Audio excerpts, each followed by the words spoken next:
हाय class 9 students, कैसे हैं आप लोग? सब बढ़िया। ये वीडियो होने वाला है आपका फर्स्ट चैप्टर कोऑर्डिनेट ज्योमेट्री का थर्ड वीडियो। जैसा कि आप लोग जानते हैं, हम लोग हर एक वीडियो में एनसीईआरटी के बेसिक कॉन्सेप्ट्स को समझते हैं। जो आपकी नई एनसीईआरटी बुक है उसके बेसिक कॉन्सेप्ट्स को समझते हैं और फिर जो भी क्वेश्चंस आपके बुक में दिया हुआ है उन क्वेश्चंस को सॉल्व करते हैं बाय यूजिंग दिस कॉन्सेप्ट्स। तो हम लोगों ने अभी तक 2 वीडियो यूट्यूब पे अपलोड किया है इस चैप्टर का, जिसमें से दोनों वीडियो में हम लोगों ने बेसिक को समझा है। जो बेसिक कोऑर्डिनेट ज्योमेट्री है उसको समझा, जो आपका एक्सरसाइज 1.2 और 1.1 एंड 1.2 था उसको सॉल्व किया उन कॉन्सेप्ट्स का यूज करके। और जो लास्ट वीडियो था, मतलब जो आपका सेकेंड वीडियो था, उसमें हम लोगों ने डिस्टेंस फॉर्मूला को भी समझा था, उसके डिराइवेशन को समझा था। अब इस वीडियो में हम लोग मिड पॉइंट फॉर्मूला से स्टार्ट करेंगे और फिर डिस्टेंस फॉर्मूला और मिड पॉइंट फॉर्मूला का यूज करके आपके बुक में जो चैप्टर एंड एक्सरसाइज दिया हुआ है उसको सॉल्व करेंगे। तो आइए वीडियो को स्टार्ट करते हैं। तो हम लोग को यहाँ पे इस वीडियो में आज सबसे पहले पढ़ेंगे मिड पॉइंट फॉर्मूला। क्या है ये मिड पॉइंट फॉर्मूला? तो बहुत सिंपल सा है, एक फॉर्मूला है, उसी को मिड पॉइंट फॉर्मूला कहा जाता है। तो पहले हम लोग इस फॉर्मूले के कॉन्सेप्ट को समझते हैं कि आखिर इस फॉर्मूला का यूज क्या है। तो ध्यान से समझना, अगर मान लो एक कार्टेशियन प्लेन पे 2 पॉइंट है, एक कार्टेशियन प्लेन पे 2 पॉइंट है, एक पॉइंट है आपका x1 y1, एक पॉइंट क्या है आपका x1 y1 और एक पॉइंट है आपका x2 y2। तो उस केस में ध्यान देना है, यहाँ पे एक पॉइंट हम यहाँ पे ले रहे हैं x1 y1, ठीक है ना, और एक पॉइंट हम ले रहे हैं x2 y2। ये जो x1 y1 है इसको हम a कह रहे हैं और ये जो आपका x2 y2 हम इसको कह रहे हैं b। अगर इन दोनों को ज्वाइन कर दे तो AB जो आपका लाइन बना, इस लाइन का लेंथ फाइंड करना हम लोग सीखे थे लास्ट वीडियो में, जिसमें हम लोग डिस्टेंस फॉर्मूला से AB का लेंथ फाइंड करते हैं, जो कि आपका था √x2 माइनस x1 का square plus y2 minus y1 का स्क्वायर। अब हम लोग को क्या सीखना है कि अगर ये पॉइंट, एक पॉइंट x1 y1 है और एक पॉइंट x2 y2 है और आपको इन दोनों के बीच का मिड पॉइंट फाइंड करना है, तो उस मिड पॉइंट का कोऑर्डिनेट क्या होगा ये हम लोग को समझना है। तो x1 y1 और x2 y2 के मिड का जो कोऑर्डिनेट होगा, जो मिड पॉइंट है इसका जो कोऑर्डिनेट होगा वो क्या होगा, तो उसके लिए जो फॉर्मूला है ना वही है आपका मिड पॉइंट फॉर्मूला। तो अगर इसका मिड पॉइंट का कोऑर्डिनेट xy है, मिड पॉइंट को हम यहाँ पे नेम दे रहे हैं p, a और b के बीच का p जो है अगर वो मिड पॉइंट है तो P पॉइंट का कोऑर्डिनेट जो x, y है वो क्या हो जाएगा, x इक्वल टू होगा x2 प्लस x1/2 और y इक्वल टू हो जाएगा y2 प्लस y1/2। यही है आपका मिड पॉइंट फॉर्मूला। क्या कहता है mid point formula? Mid point formula हम लोग को कोऑर्डिनेट बताता है। किसका कोऑर्डिनेट बताता है? तो मिड पॉइंट का।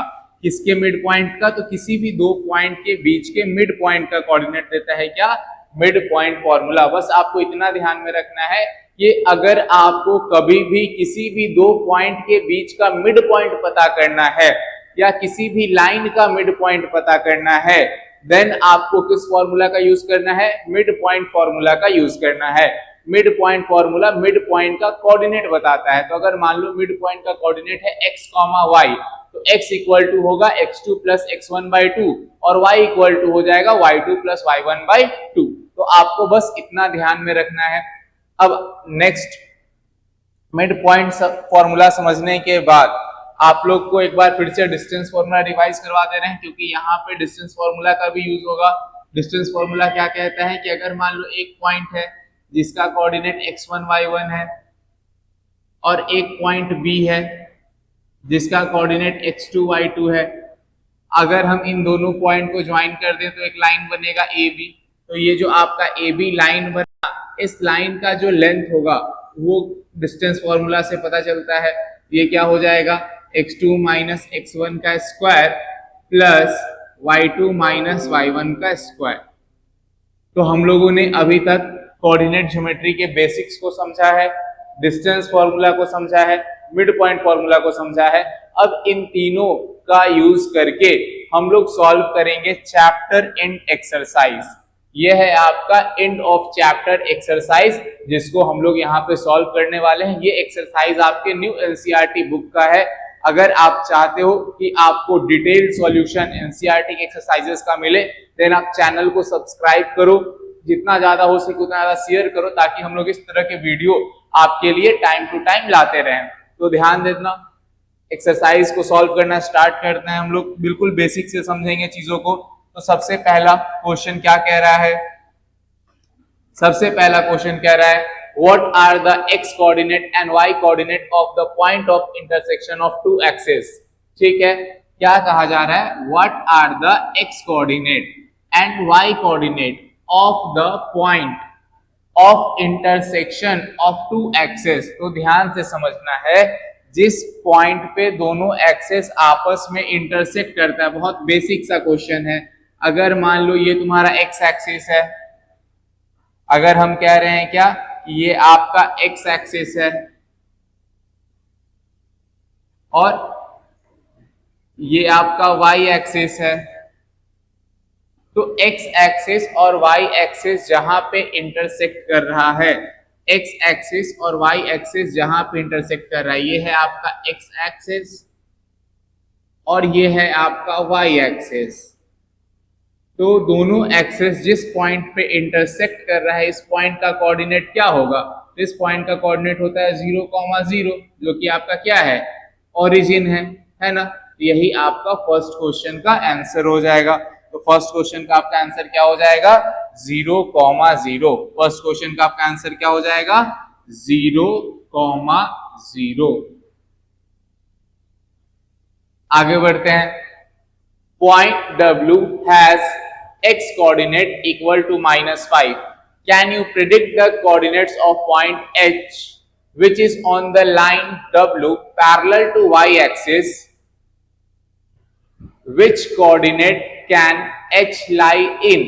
अच्छा, तो हमको यहाँ पे कहा जा रहा है कि point W has x coordinate equal to -5. ठीक, can you predict the coordinates of point H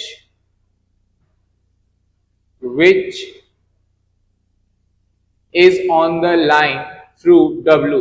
W क्या है? तो W आपका एक पॉइंट है जिसका x कोऑर्डिनेट -5 है। ठीक है, और आपको पॉइंट H का कोऑर्डिनेट प्रिडिक्ट करना है जो कि आपका लाइन पे है, which is on the line through W parallel to y axis. ठीक, which quadrants can H lie in? तो आइए समझते हैं।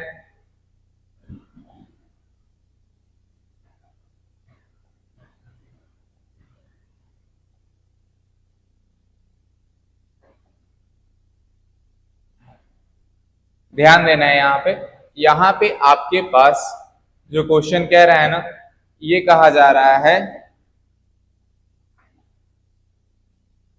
सबसे पहले तो हम लोग दो एक्सिस बना लेते हैं। ये है आपका y एक्सिस और ये है आपका x एक्सिस। ठीक, अब अगर यहाँ पे -5 देखा जाए, क्योंकि आपको जो बेसिक है वो चीजें पता होनी चाहिए। इधर आपका x जो है वो पॉजिटिव होगा, इधर x आपका नेगेटिव होगा। यहाँ पे आपका ओरिजिन हो जाएगा, ये आपका पॉजिटिव हो जाएगा, ये आपका नेगेटिव हो जाएगा, है ना। ये है आपका x एक्सिस और ये है आपका y एक्सिस।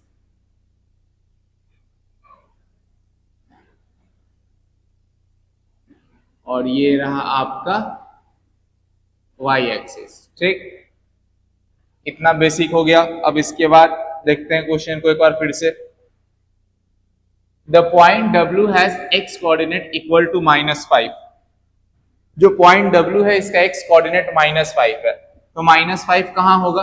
तो तो अगर मान लो यहाँ से हम लोग काउंटिंग करना स्टार्ट करते हैं तो ये -1, -2, -3, -4, -5, -5 आपका यहाँ कहीं होगा। क्लियर दिख रहा है आप लोगों को? एक मिनट रुक जाओ, इरेज करके तो आप क्लियर करके लिखते हैं, सिर्फ एक ही लिखते हैं ताकि थोड़ा साफ दिखे। आपका जो -5 होगा ये यहाँ पे होगा, ये वाला जो पॉइंट है ना आपका, ये वाला पॉइंट, यही पॉइंट होगा आपका क्या, -5। ठीक है, तो जो पॉइंट W है उसका x कोऑर्डिनेट है -5। Can you predict the coordinates of point H which is on the line through W parallel to y axis? जो पॉइंट W है उसका x कोऑर्डिनेट -5 दिया है और जो लाइन है वो पैरेलल है y एक्सिस के और पास कर रहा है कहां, W से। तो ये जो लाइन, जिस लाइन का यहाँ पे बात हो रहा है, ध्यान से समझना, जिस लाइन का यहाँ पे बात हो रहा है, जैसे W जो है वो कहाँ होगा, इसी लाइन पे होगा। यहाँ पे ध्यान देना, हम यहाँ पे एक लाइन ड्रॉ कर रहे हैं, जिस W पॉइंट की बात हो रही है यहाँ पे, ये W पॉइंट कहाँ होगा, ये जो आपको लाइन दिख रहा है ना, इसी लाइन में होगा W कहीं। ये जो आपको लाइन दिख रहा है इसी लाइन पे आपका W होगा। 5 इरेज करके थोड़ा साइड में पहले लिखते हैं, -5। अब लाइन ड्रॉ किया जाए तो ये रहा मेरा लाइन। अब आपका जो W पॉइंट होगा वो इसी लाइन पे होगा। ठीक,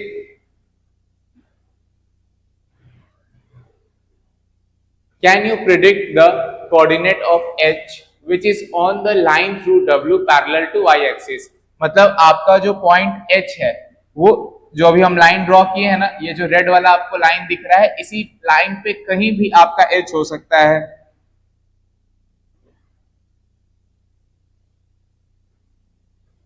Which quadrants can H lie in? किस क्वाड्रेंट में H लाई कर सकता है? तो ध्यान देना है, H आपका 2 क्वाड्रेंट में लाई कर सकता है।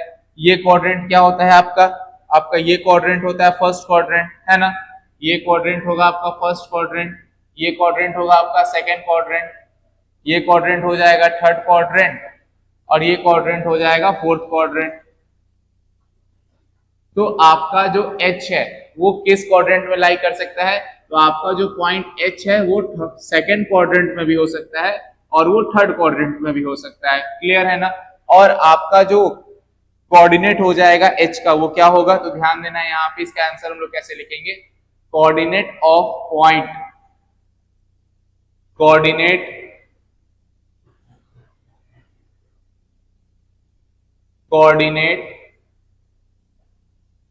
Of point H will be -5, y।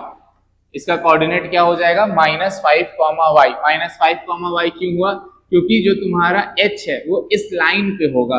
ठीक है ना, ये लाइन जो है W से पास कर रहा है, इसका मतलब क्या हो जाएगा कि इस पूरे लाइन के लिए, पूरे लाइन पे पॉइंट कहीं भी रहेगा उसके लिए x का वैल्यू -5 ही रहेगा और y का तो डिफरेंट वैल्यूज हो सकता है। इसीलिए जो पॉइंट H है उसका कोऑर्डिनेट क्या हो जाएगा, -5, y। चाहे यहां हो, यहां हो, यहां हो या फिर कहीं भी हो, पॉइंट H तुम्हारा इस लाइन पे कहीं भी हो, x का वैल्यू -5 ही होगा और y का वैल्यू तो डिफरेंट वैल्यू होगा हर एक जगह पे। तो इसीलिए हम लोग इसको क्या लिखेंगे, -5, y होगा पॉइंट H का कोऑर्डिनेट।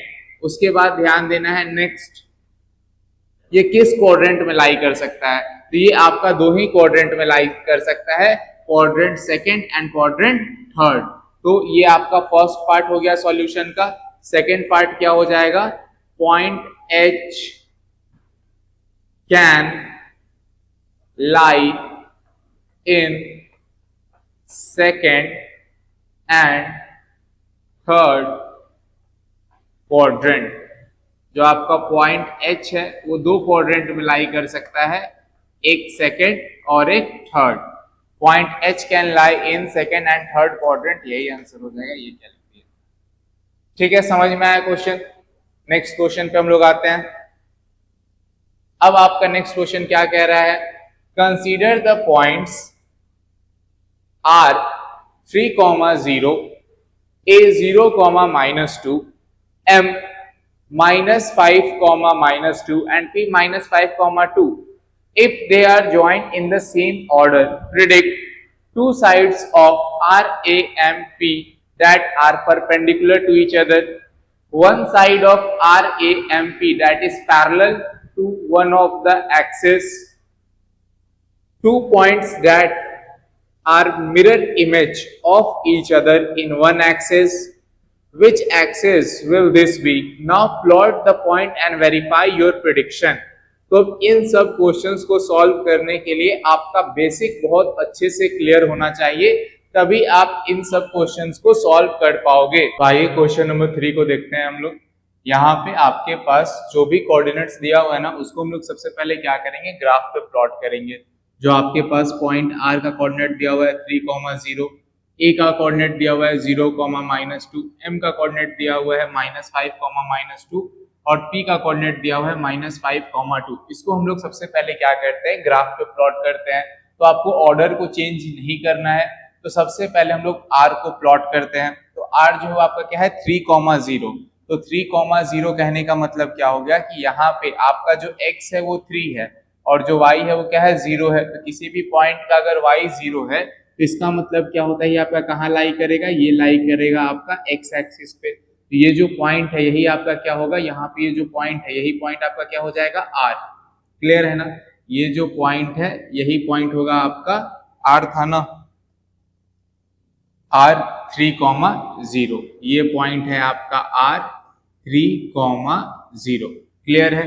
उसके बाद फिर नेक्स्ट ध्यान देना है, जो आपका नेक्स्ट पॉइंट था वो क्या था, a 0, -2। 0, -2 कहने का मतलब क्या हो जाएगा, जो आपका x है वो 0 है तो ये आपका y एक्सिस पे होगा और -2 पे। तो ये जो आपका पॉइंट है ये पॉइंट हो जाएगा आपका a, जिसका कोऑर्डिनेट दिया हुआ है क्या 0, -2।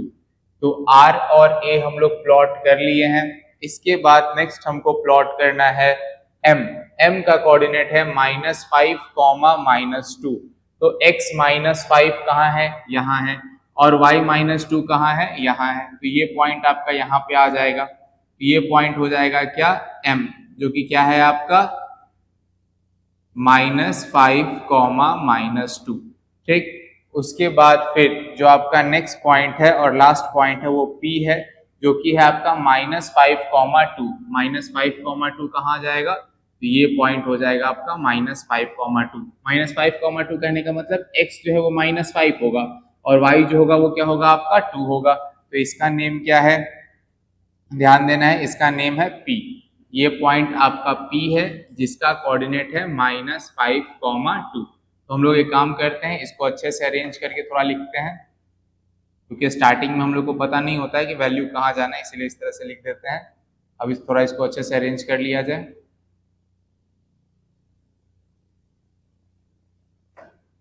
यहाँ पे है आपका -2, तो ये पॉइंट था आपका a, जिसका कोऑर्डिनेट क्या था 0, -2। ये पॉइंट तो सही है 3,0। ठीक है। तो RAMP हम सबको प्लॉट कर चुके हैं। अब इसके बाद हमको क्वेश्चन में क्या कह रहा था, ध्यान देना है, consider point RAMP if they are joined in same order, two sides of RAMP are perpendicular to each other। अगर इन सबको ज्वाइन किया जाए, RAMP को अगर ज्वाइन किया जाए तो क्या कोई दो साइड आपस में परपेंडिकुलर आ रहा है, तो आपको क्लियरली दिख रहा होगा। अगर हम इन सबको ज्वाइन करते हैं तो ध्यान से समझना, अगर यहाँ पे इसको ऐसे ज्वाइन किया जाएगा तो तुम्हारा ये P और R ज्वाइन हो गया ना, उसी तरह से P और M ज्वाइन हो गया, फिर उसी तरह से M और A ज्वाइन हो गया, एंड देन आपका यहाँ पे R और A ज्वाइन हो गया। तो क्या यहाँ पे कोई दो साइड आपस में परपेंडिकुलर है, तो हाँ क्लियरली आपको यहाँ पे 90 डिग्री का एंगल बनते हुए दिख रहा है ना। तो अगर आपको 90 डिग्री का एंगल बनते हुए दिख रहा है तो इसका मतलब क्या है कि PM और MA जो है वो आपस में परपेंडिकुलर है। तो जो आपका पहला क्वेश्चन हो जाएगा उसमें इसका आंसर क्या हो जाएगा? जो आपका फर्स्ट क्वेश्चन है इसका आंसर हो जाएगा yes, yes, two sides, two sides, कौन सा दो साइड है? तो आपका दो साइड है, एक साइड है PM और एक साइड है MA। Yes, two sides PM and MA are perpendicular to each other, are perpendicular to each other। फिर सेकेंड में क्या कहा जा रहा है? One side of RAMP that is parallel to one of the axis. क्या RAMP का कोई एक साइड पैरेलल है? तो हाँ, ये जो आपको साइड PM दिख रहा है ये पैरेलल है किसके?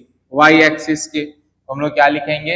Yes, yes, PM is parallel to Y axis. आपका क्वेश्चन 1 और 2 का आंसर हो गया।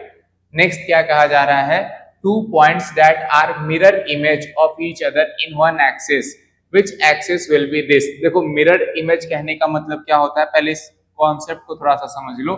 जैसे मान लो हम यहाँ पे कोऑर्डिनेट एक्सिस बनाते हैं, ठीक, तो मिरर इमेज कहने का मतलब क्या होता है? तो अगर मान लो तुम एक्स एक्सिस को मिरर इमेज समझ रहे हो, तो अगर हम एक पॉइंट यहाँ ले रहे हैं 5 यूनिट के डिस्टेंस पे, अगर एक पॉइंट हम यहाँ ले रहे हैं कितने के डिस्टेंस पे?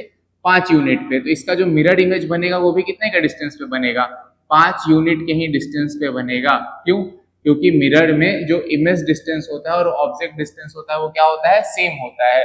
तो क्या ऐसा कुछ आपके पास इस क्वेश्चन में हो रहा है? तो हाँ, हो रहा है। कैसे? तो तुम अगर यहाँ ध्यान दोगे, एक्स एक्सिस से पॉइंट P का दूरी, ये यहाँ पे क्या है? 2 यूनिट है ना, 2 यूनिट है। और उसी तरह से पॉइंट M का अगर हम एक्स एक्सिस से दूरी देखेंगे तो ये भी तुम्हारा कितना है? 2 यूनिट ही है। तो इसका मतलब क्या हो जाएगा? Point P and M are mirror image of each other. तो इसका आंसर क्या हो जाएगा? जो आपसे क्वेश्चन कहा जा रहा था, two points that are mirror image of each other in one axis, which axis will be this. तो हम लोग यहाँ क्या लिखेंगे? Point P and M are mirror image of each other in x axis। जो आपका थर्ड क्वेश्चन है इसका आंसर हो जाएगा। बाकी दो को इरेज कर लेते हैं। जो आपका थर्ड क्वेश्चन है इसका आंसर हो जाएगा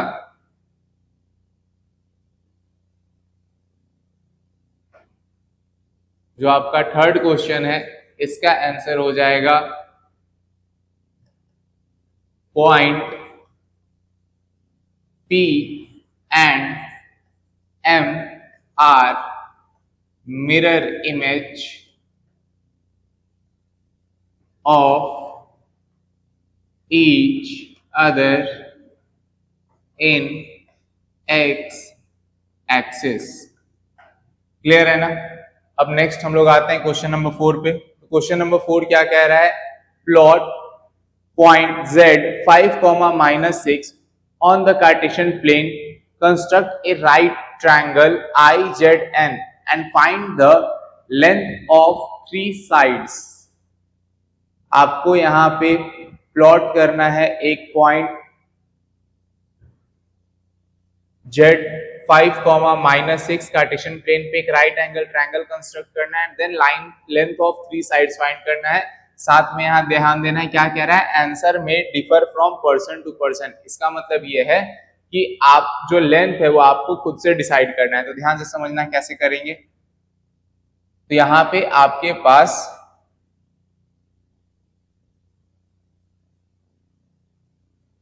एक कार्टेशियन प्लेन पे आपको एक पॉइंट लेना है। इस पॉइंट का कोऑर्डिनेट दिया हुआ है z, इस पॉइंट का कोऑर्डिनेट दिया हुआ है आपके पास z = 5, तो 5, मतलब y निगेटिव है और x पॉजिटिव है, तो ये आपका फोर्थ क्वाड्रेंट में होगा। तो आपके पास ये जो पॉइंट है ये फोर्थ क्वाड्रेंट में है। आपके पास ये जो पॉइंट है ये फोर्थ क्वाड्रेंट में है, तो फोर्थ क्वाड्रेंट यहाँ है। तो क्या था?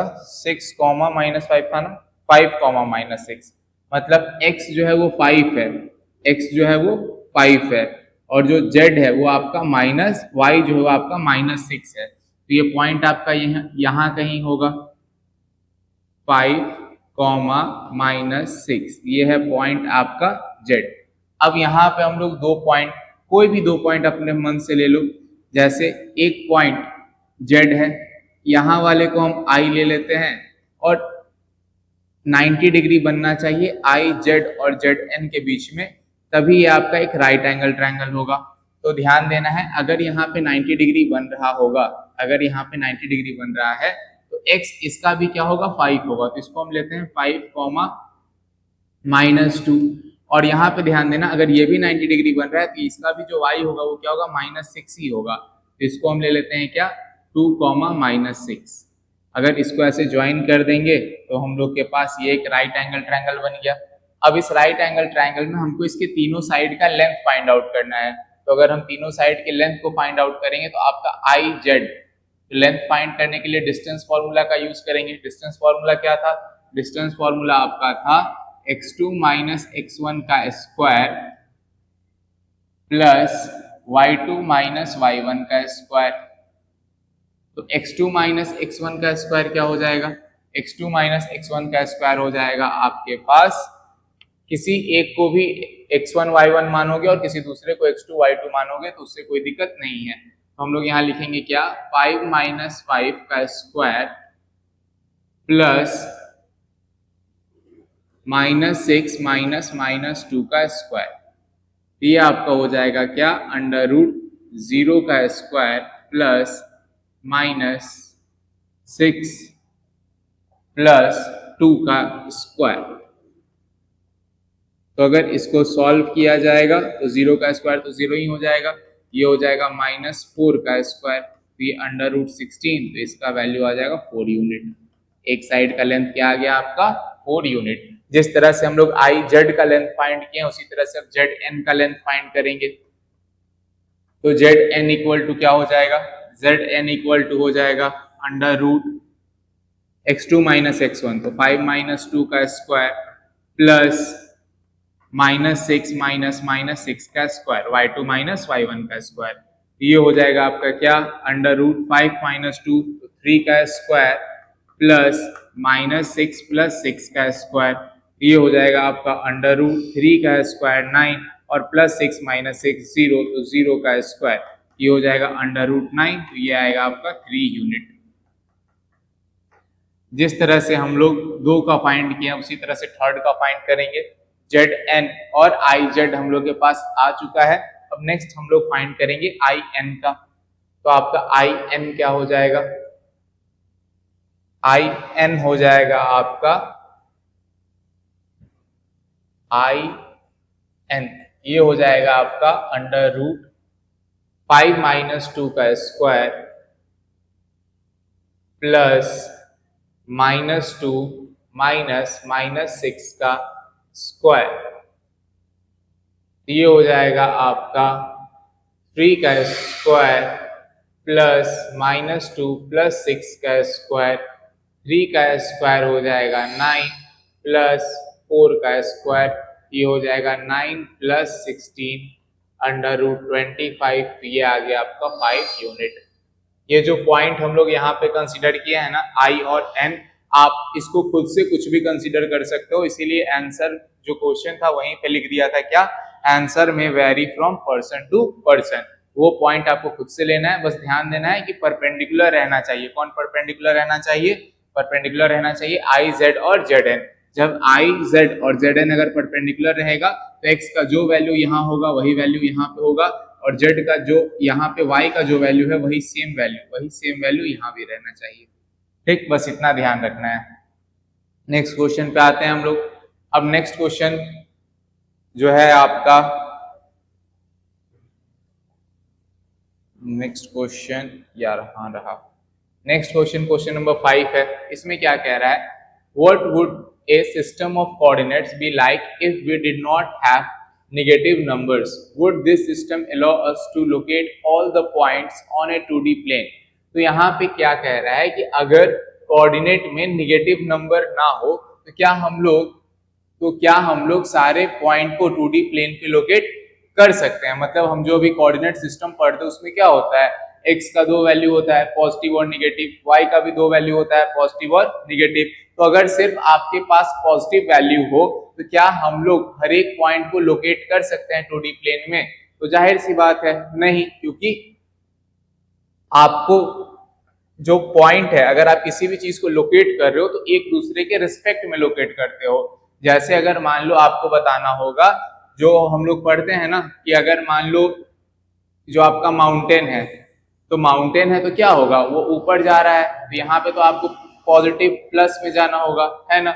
लेकिन अगर मान लो हम एक सर्टेन प्लेन ले लिए, अब इस प्लेन से अगर हमको नीचे जाना है, जैसे हमको डेप्थ ऑफ ओशन बताना है, तो उसके लिए हमको नीचे जाना होगा या नहीं जाना होगा। तो यहाँ पे अगर हम वैल्यू 0 ले रहे हैं तो इसके ऊपर पॉजिटिव और इसके नीचे निगेटिव आएगा ही, समझ में आ रहा है।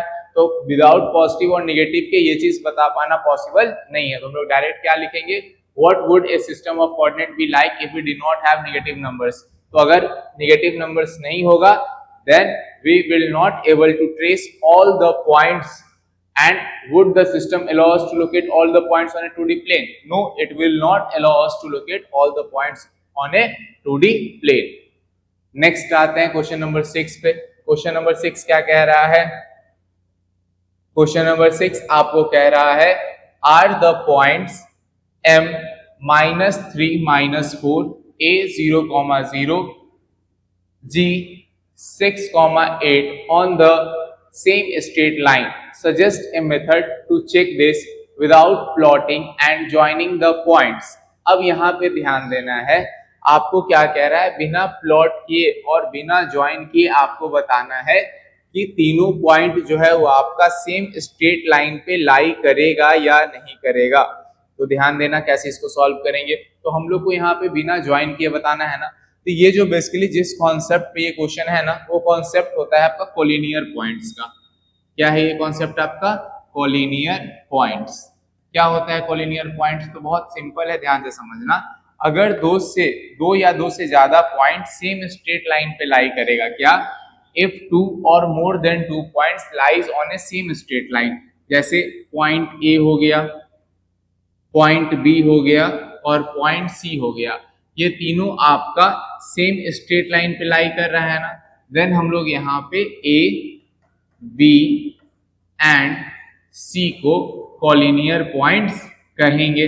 अगर मान लो दो से ज्यादा पॉइंट सेम स्ट्रेट लाइन पे लाई नहीं कर रहा है, देन उसको कोलिनियर पॉइंट्स नहीं कहा जाएगा।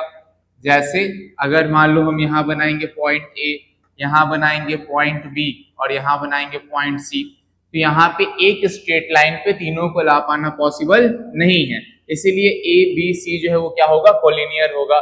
तो जब कोलिनियर होता है तो यहाँ पे एक कंडीशन है, कंडीशन क्या है, अगर ध्यान से देखोगे तो AB प्लस BC जो है वो किसके इक्वल होगा, AC के इक्वल होगा। AB प्लस BC, ध्यान देना, AB प्लस BC किसके इक्वल होगा, AC के।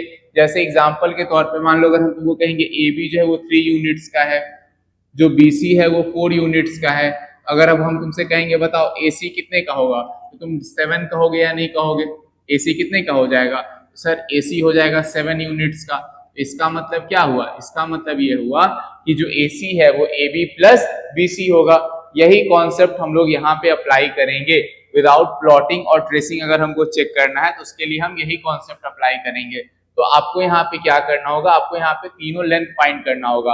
आपको यहाँ पे MA भी फाइंड करना होगा, आपको यहाँ पे AG भी फाइंड करना होगा और फिर आपको यहाँ पे MG भी फाइंड करना होगा। अगर किसी भी दो का सम तीसरे के सम के इक्वल आ गया, देन इसका मतलब ये है कि ये जो 3 पॉइंट है MAG सेम स्ट्रेट लाइन पे लाई करेगा। अगर नहीं आया तो इसका मतलब है कि लाई नहीं करेगा। तो डिस्टेंस फॉर्मूला अप्लाई करके हम लोग वैल्यू फाइंड करते हैं। तो अब वैल्यू फाइंड किया जाए तो हम लोग सबसे पहले एक एक करके सारे कोऑर्डिनेट को लिख लेते हैं। तो आपके पास m का कोऑर्डिनेट दिया हुआ है -3, -4। आपके पास m का कोऑर्डिनेट दिया हुआ है -3, -4। आपके पास a का कोऑर्डिनेट दिया हुआ है 0, 0। a का कोऑर्डिनेट दिया हुआ है 0, 0 और g का कोऑर्डिनेट दिया हुआ है 6, 8। तो सबसे पहले हम लोग MA फाइंड करते हैं। तो डिस्टेंस लेंथ फाइंड करने के लिए हमेशा डिस्टेंस फॉर्मूला का यूज किया जाता है।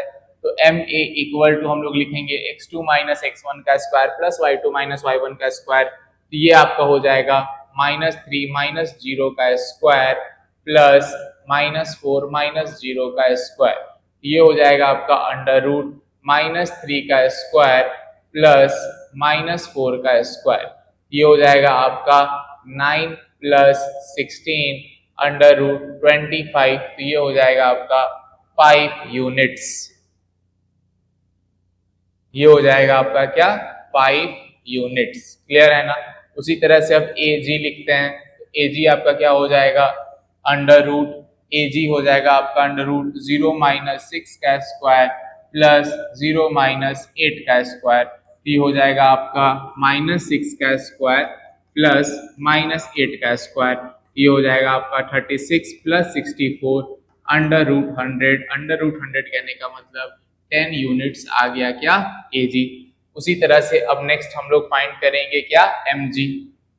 तो एमजी क्या हो जाएगा। तो एमजी के लिए हम लोग यहाँ पे लिखेंगे -3 माइनस 6 का स्क्वायर -3 माइनस 6 का स्क्वायर प्लस -4 माइनस 8 का स्क्वायर। तो -6 और -3 ये हो जाएगा -9 का स्क्वायर प्लस -12 का स्क्वायर। ये हो जाएगा आपका अंडर रूट 81 प्लस 144। ये आ जाएगा अंडर रूट 225। ये आ जाएगा आपका 15 यूनिट्स। तो अगर तुम यहाँ पे ध्यान दो, क्या ध्यान देना है, ध्यान ये देना है कि यहाँ पे एम ए प्लस ए जी कितना होगा 10 प्लस 5 जो कि क्या आ जाएगा 15 यूनिट्स। और तुम्हारा एम जी भी क्या है 15 यूनिट्स है। एम जी भी क्या है आपका 15 यूनिट्स। तो इसका मतलब ये हो जाएगा कि जो एम जी है वो इक्वल है किसके एम ए प्लस ए जी के। तो हम लोग क्या लिखेंगे hence points M A and G lies on the same straight line. Clear है ना। इसी तरह से हम लोग इस क्वेश्चन को सॉल्व करेंगे। इसके बाद नेक्स्ट आते हैं क्वेश्चन नंबर 7 में। क्वेश्चन नंबर 7 क्या कह रहा है, use your method from problem 6 to check if the point R B C are on same straight line. Now plot both the set of points and check your answer. अब आपको क्या करना है, are B सी जिस तरह से अभी हम लोग इसको चेक किया है ना, उसी तरह से अब हम लोग को आर बी सी को भी चेक करना है। तो कर लेंगे, बताने का जरूरत नहीं है। हम लोग यहाँ पे भी क्या करेंगे, इसको देख लो आर बी सी। तो आर का कोऑर्डिनेट क्या है, आर का कोऑर्डिनेट है आपके पास -5, -1। आर का कोऑर्डिनेट है -5, -1। बी का कोऑर्डिनेट क्या है, तो आपके पास बी का कोऑर्डिनेट है -2, -2, -5। और लास्ट आपके पास सी का कोऑर्डिनेट है 4, -12। सी का कोऑर्डिनेट है आपके पास 4, -12। तो आर बी सी का कोऑर्डिनेट आपके पास है। देन आप यहाँ पे वैल्यू फाइंड कर लोगे किसका, आर बी का, फिर बी सी का और फिर आर सी का। तो आइए वैल्यू फाइंड करते हैं डिस्टेंस फॉर्मूला अप्लाई करके। तो हम लोग डिस्टेंस फॉर्मूला अप्लाई करके जब वैल्यू फाइंड करेंगे तो सबसे पहले आर बी का अगर फाइंड करना है तो x2 माइनस x1 का स्क्वायर। तो ये क्या हो जाएगा -5 प्लस 2 का स्क्वायर प्लस -1 प्लस 5 का स्क्वायर। हम यहाँ पे साइन चेंज करके डायरेक्ट लिखे हैं। आप लोग को अगर नहीं आता है डिस्टेंस फॉर्मूला अप्लाई करना तो पहले फॉर्मूला पे पुट करोगे, देन साइन चेंज करके सारी चीजों को लिखोगे। ये हो जाएगा आपका -3 का स्क्वायर प्लस 4 का स्क्वायर। तो ये भी हो जाएगा क्या आपका √9 प्लस 16। ये हो जाएगा आपका √25। √25 कहने का मतलब होता है, √25 कहने का मतलब होगा 5 यूनिट्स। उसके बाद नेक्स्ट बीसी, बीसी के लिए भी सेम काम, क्या -2 -4 का स्क्वायर प्लस -5 प्लस 12 का स्क्वायर। फिर से बता दे रहे हैं, यहाँ पे हम डायरेक्ट साइन चेंज करके लिख रहे हैं।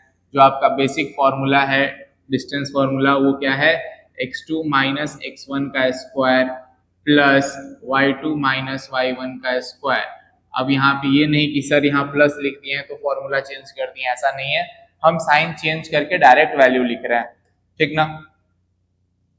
अब ध्यान देना है यहाँ पे -2 और -4 हो जाएगा आपका -6 का स्क्वायर प्लस 7 का स्क्वायर, ये हो जाएगा आपका 36 प्लस 49।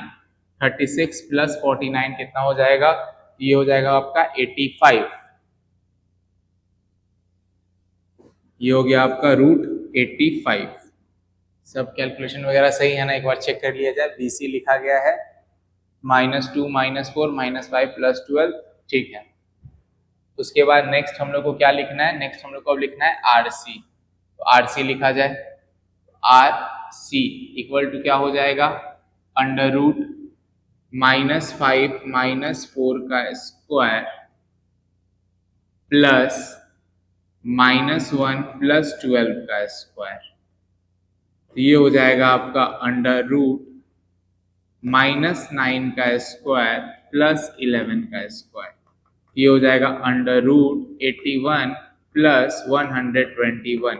ये हो जाएगा आपका √202। क्या हो जाएगा ये आपका √, सही है ना, हाँ 202 यूनिट्स। यूनिट सब जगह लिखना है, बिना यूनिट्स के नहीं लिखना है। यूनिट्स यहाँ भी होगा, यूनिट्स यहाँ भी होगा, और वहां पे लिख दिए थे। अब यहाँ पे ध्यान देना है, क्या यहाँ पे आपके पास किसी भी दो का सम एक के इक्वल आ रहा है, तो ऐसा कुछ तो नहीं आ रहा है। हम लोग यहाँ क्या लिखेंगे, hair R, B and C not lie on same straight line। यहाँ पे RBC जो है आपका सेम स्ट्रेट लाइन पे लाई नहीं करेगा। अगर किसी भी दो का सम किसी एक के इक्वल आ जाए तभी हम कहेंगे कि ये आपका सेम स्ट्रेट लाइन पे लाई करेगा, अगर नहीं आता है तो नहीं करेगा।